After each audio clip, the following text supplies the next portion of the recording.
The biggest hardcore pawn fights. Before we start, I would like you to hit that red subscribe button so that you never miss out on any of our videos. Hey guys, what's up? Welcome back to Film Title. Hardcore Pawn follows the Gold family, who work at their own American jewelry and loan. However, the family is well known for being controversial. They take off their shirts, they snatch weaves, they kick, bite, and swear. Work your face. You what? How about I work your face? Really? How about it? Really? Their pawn shop, American Jewelry and Loan, is the Jerry Springer of reality TV. From stealing to sibling rivalry, this family puts their dysfunction on prime TV for the world to see. Here are some of the biggest fights captured on Hardcore Pawn. Racism and insulting customer based on appearances. Les and his grown children have a disgusting history of humiliating troublesome customers on the grounds of their appearance, weight, sex, and ethnicity. Race has been a particular problem, with this show being criticized for going out of its way to make fun of black customers who show any difficulty. They've been known to coach or manipulate the footage in order to make it seem more absurd and stereotypical. You have every right to be pissed. You don't even have any right to put your hands in my face. Son, Call the he cops. was threatening his Call the custody. Call the cops. I got it. Such issues are part of the unsaid racial policy of Detroit, where the show is set. Others argue that the camera reveals in the local environment is a sanitized image of Detroit, which could serve as a shield towards racist problems at work. Some say that the city's ruin porn is too popular and that it's just a really good community to stay in. Anyway, nobody's pleased with the appearance of the Detroit Group series. Physical fights with customers. Although there are bodyguards on the property to keep things from getting out of control, buyers are not shy about being upset about their disparities between themselves and the employees. Weaves are ripped, faces bruised, and a ton of rib was struck on the American Jewelry and Loan frame.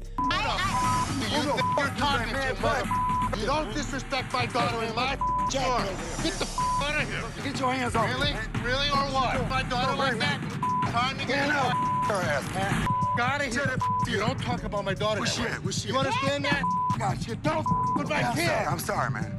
You don't with my kid. Sometimes such assaults are triggered, often they are not. Probably the biggest abuser of all is patriarch Les Gold himself, who unleashed himself against a customer who inappropriately insulted his daughter Ashley. There have been some significant cases though, typically with a bodyguard intervening between Les and the client, then pulling the punching aggressor out of the shop while Les launches through more jabs along the way. This is not the safest way to operate a respectable institution, but it may not be genuine on the series it seems to be. Ashley Gold leaving.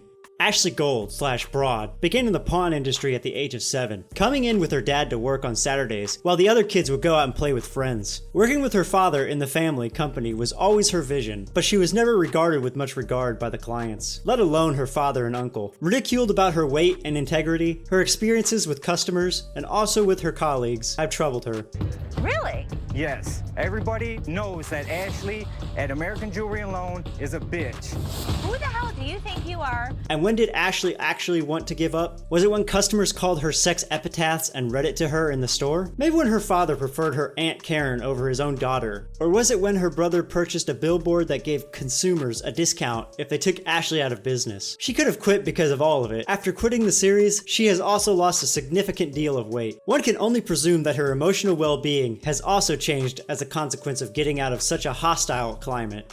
The infamous in-store sting operation. Who could forget the dramatic moment when the beloved Hardcore Pawn security guard Joel, Big Joe Shannon, was caught stealing on hidden camera? When suspicions were growing as to how various items were going missing in the store, Les decided he was going to catch the culprit red-handed. A diamond ring was left as bait, with a hidden camera pointed at it. Then all they had to do was wait. Sure enough, the next day, it was gone. So who was seen on the tape nabbing it? None other than their own head of security, Big Joe.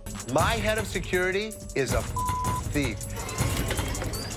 Hey, Joe.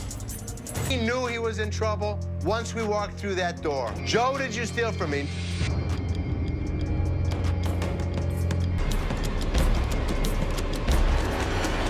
He said, yes, I did. Les said that when asked outright, Joe owned up to the crime and pulled out an assortment of jewelry from his pocket. And then he reaches into his pocket and pulls out an assortment of jewelry worth over $7,000. You go this way. This is my loyal employee, my head of security, the guy that I trusted.